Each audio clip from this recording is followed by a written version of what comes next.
যে যেখান থেকেই দেখছেন সবাইকে আমার সালাম, আসসালামু আলাইকুম। তো আমরা আসছি মালয়েশিয়া মালাক্কা সিটি বুকিত রামবাই। এখানে আমরা একটা ফ্যামিলি স্টোরে আসলাম কিছু ব্যবহারিক জিনিসপত্র কেনার জন্য। এই যেটা আমাদের একটা বড় ভাই, নায়কের মতো চেহারা। তো আমরা লিফটে করে উপরের দিকে যাচ্ছিলাম, এটা দুটো বন্ধু। তো মালয়েশিয়া আপনার সকল ধরনের জিনিসপত্র ওই বাংলাদেশের মতো পাওয়া যায়। এখানে দেখি আমরা লিফটে উঠলাম, ওঠার পরে ধীরে ধীরে যাইতেছি। ভাবলাম একটু হেঁটে গেলে একটু লেট হবে, একটু জোরে জোরে যাই বলে একটু হাঁটাও দরকার।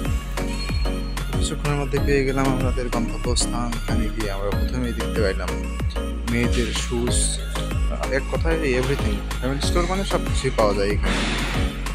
এখানে আপনি ফ্রিজ পাবেন, ফ্যান পাবেন, কাপড় চোপড় পাবেন। এক কথায় সবকিছুর পরে আসলাম আমরা কাঁচা বাজারে।